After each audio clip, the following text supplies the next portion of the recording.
আমরা যদি প্রোটিনের ভালো উৎস চিন্তা করি তার মধ্যে কিন্তু প্রথমেই চলে আসে ডিম, দুধ এবং হচ্ছে মুরগির মাংস বা মাংস জাতীয় অন্যান্য মাংসগুলোর কথা। তো ডিম, দুধ আর মুরগির মধ্যে আমরা যদি একটু পোল্ট্রি জিনিসটাকে আলাদা করতে চাই, তাহলে তার মধ্যে পড়ে যাচ্ছে ডিম এবং মুরগি। আমাদের দেশে এখন বেশিরভাগ ডিম এবং মুরগি আমরা পাচ্ছি, যেটা হচ্ছে বিভিন্ন খামারে কমার্শিয়ালি চাষাবাদ করা হচ্ছে। আমাদের কিন্তু দেশি মুরগি বা দেশি মুরগির ডিম এখন একদমই পাওয়া যাচ্ছে না।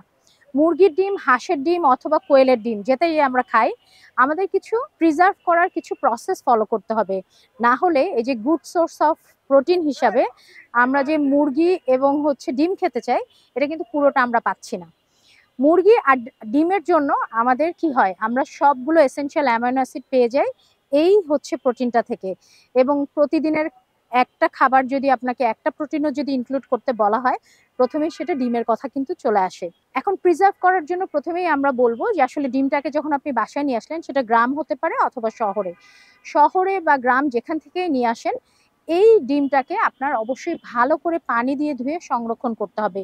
ফ্রিজে রাখলে একটা আলাদা কন্টেনারে করে ডিমটা রাখতে হবে, কারণ ডিমের গায়ে এবং হচ্ছে চিকেন যে, এদের থেকে সালমোনেলা যে ব্যাকটেরিয়া, এটার কন্টামিনেশন হয়, যেটা কিনা হচ্ছে আমাদের টাইফয়েড ডিজিজটার মেইন কারণ।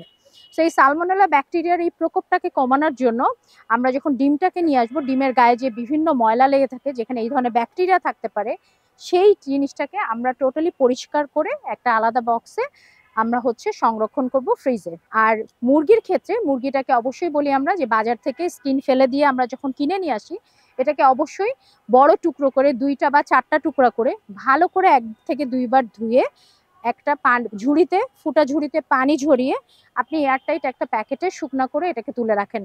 কারণ আদারওয়াইজ এটা হচ্ছে ফ্রিজে থেকেও অনেক ব্যাকটেরিয়া আছে যেগুলো ভেতরে গ্রো করতে পারে, এবং পরবর্তীতে আপনি যখন রান্না করে খাবেন তখন কিন্তু সেটা আপনার জন্য কন্টামিনেটেড হতে পারে। প্রতিদিনের খাবারে আপনার ভালো পরিমাণের এবং ভালো কোয়ালিটির আমার প্রোটিন দরকার, যেটা আমরা দুধ এবং ডিম এবং মুরগি থেকে পেয়ে যেতে পারি।